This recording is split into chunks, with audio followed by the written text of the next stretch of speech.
In a world where handshakes turned into pixels and boardrooms became little more than computer screens, one company stood out as the unsung hero of our virtual reality: Zoom. Imagine a time when face-to-face meant a cup of coffee, not just a click on a video call link. Zoom not only envisioned this, but made it a reality. Let's uncover the tale of Zoom's global takeover, a journey that reshaped the way we meet and connect in the digital age. This is the real reason behind Zoom's ascent, where simplicity met success in the realm of online communication.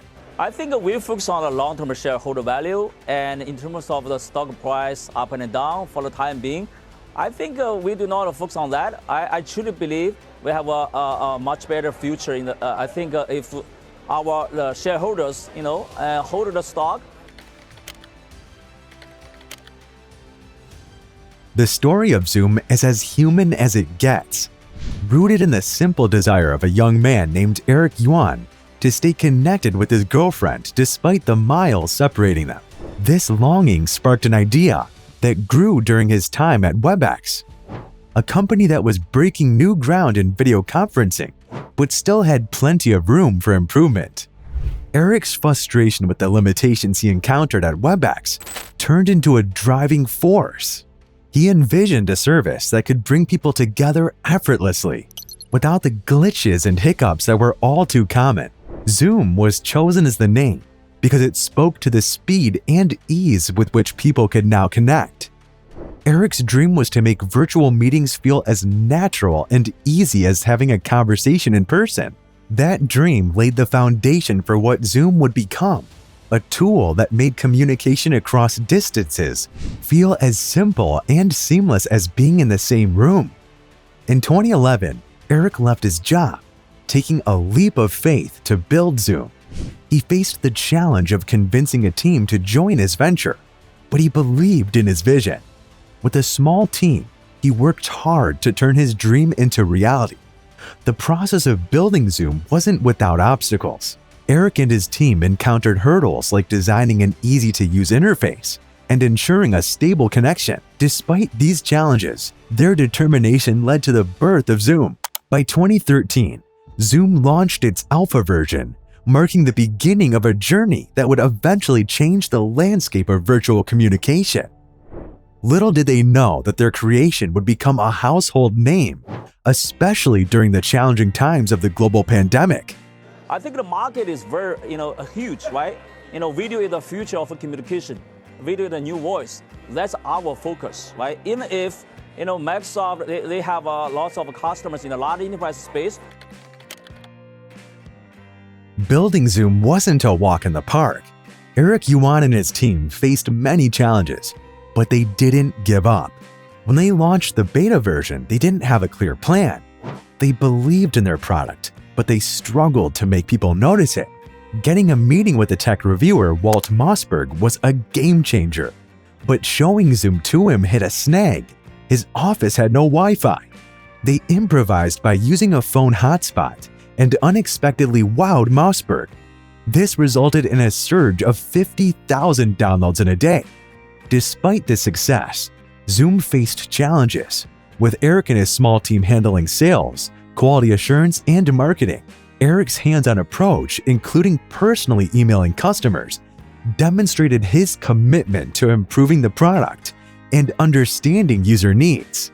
We market a very particular vertical called direct selling or network marketing. Zoom's success story continued as it prioritized customer-friendly features. Eric's smart move was introducing a free version, allowing 40-minute calls with 100 participants. This strategy paid off, and Zoom quickly became a notable player in the business conferencing scene. By May 2013, Zoom hit 1 million customers and a $25 million valuation. Still, it trailed behind Skype, acquired by Microsoft for $8.5 billion. However, Zoom's dedication to improvement and listening to customers allowed it to steadily gain ground. Come 2019, Zoom transformed from a startup into a profitable business, raking in $300 million in revenue. The big moment arrived when Zoom went public on NASDAQ. Eric's dream materialized as Zoom's stock price shot up 72%, reaching a valuation of $15.9 billion. Within a month, Zoom's market cap soared to an impressive $42 billion, symbolizing a remarkable achievement. Founder Eric Yuan and many employees became instant millionaires, highlighting the company's evolution from a startup to a major player in the business video conferencing market. If you look at our international revenue, only 20% today. A huge opportunity ahead of us. And for now, our revenue is mainly, actually from North American market. And next year, we are going to double down on our international growth as well as enterprise growth as well. That's why I think we have a bright future. Zoom's journey wasn't without hurdles. Security issues like hidden servers and Zoom bombing created disruptions and privacy concerns. Despite quick fixes, these incidents left a mark, resulting in an $86 million settlement and bans by major organizations. In response, Zoom swiftly acted to bolster security measures, introducing default password protection and revamping its security processes. As Zoom expanded beyond its initial design for business conferencing, adapting to diverse user needs created internal stress. The company faced the daunting task of maintaining service quality amidst the unexpected growth. Before the pandemic, Skype was the go-to app for online calls. It was great for audio, but added video later, which wasn't good. Skype often had issues with video calls, like freezing or dropping out. When Microsoft bought Skype, they focused more on Teams for businesses, so Skype didn't get much better. They added new features, but they weren't what people wanted, and updates sometimes caused more problems. Zoom, on the other hand, was made for video calls from the start. It worked well on all devices and didn't need much data, so even with a weak internet connection, the video was clear. You didn't have to download anything or sign up to use Zoom. You could just click on a link and join a meeting, which was perfect when everyone needed to video call during the pandemic. Zoom was simple and worked for big groups, which was free and not offered by others at the time. This made it the top choice for everyone from schools to businesses. The founder of Zoom focused on solving customer problems, which paid off. People liked Zoom and told others about it, helping it to grow fast. By March 2020, Zoom was being downloaded millions of times a day. It quickly took over half the video call market. Zoom was originally for business meetings, but suddenly it was used for everything: classes, doctor visits, TV shows, and even weddings. Zoom wasn't ready for how popular it became so quickly. Despite the initial boom, Zoom faced challenges post-pandemic. Rivals like Google Meet and Amazon Chime posed threats, forcing Zoom into layoffs and salary cuts to adapt. Zoom's story is pretty amazing. In 2022, they made more than $4 billion, but now they've got some tough competition from other companies like Google Meet and Amazon Chime. To keep up, Zoom had to let some people go, and even CEO Eric Yuan took a significant pay cut. As Zoom adjusts its strategies, it advocates for employees' return to the office, emphasizing the importance of in-person interactions for employee well-being.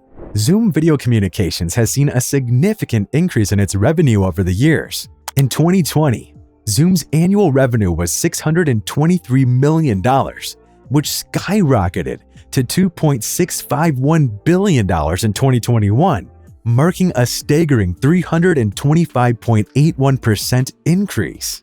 This growth continued into 2022, with revenues reaching $4.1 billion, a 54.63% increase from the previous year. As of 2023, Zoom holds a substantial market share of about 57%, and it generated a revenue of $4.393 billion in 2023. On the other hand, Skype, owned by Microsoft, holds a smaller global market share of 15%. However, Zoom operates in a competitive market, with rivals like Skype, Google, and Cisco offering similar services. While specific revenue figures for these companies are not readily available, it's clear that Zoom has managed to carve out a significant market share for itself. The top 4 companies in the video conferencing industry as of 2023 are Zoom, Google Meet, Microsoft Teams, and Cisco WebEx. To maintain its growth, Zoom has been expanding its services. For instance, it acquired Solvvy in May 2022, which sells controversial AI and automation packages to customer support centers. This acquisition indicates Zoom's strategy to diversify its offerings and stay competitive. When you look at Zoom and Skype, Zoom is winning. They're the favorite in 80 countries, and people in the UK and the US search for Zoom more than any other video call app. Skype lost a lot of users during the pandemic, but Zoom's money growth has slowed down a bit. It only went up by 3.5% in 2023. Maybe because people are starting to go back to their offices and there's a lot of competition out there. So Zoom has done really well because everyone started working and talking online. But now, they have to keep being smart and try new things to stay on top. Zoom's rise from a modest beginning to a key player in online meetings is both inspiring and complex. Under Eric Yuan's leadership, Zoom has reshaped the way we connect across the globe.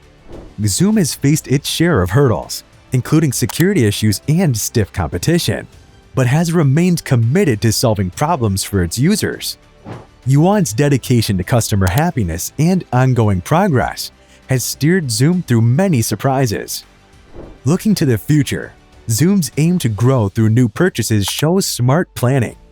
Its quick response to the worldwide crisis proved its agility in meeting customer demands. What lies ahead for Zoom is not clear.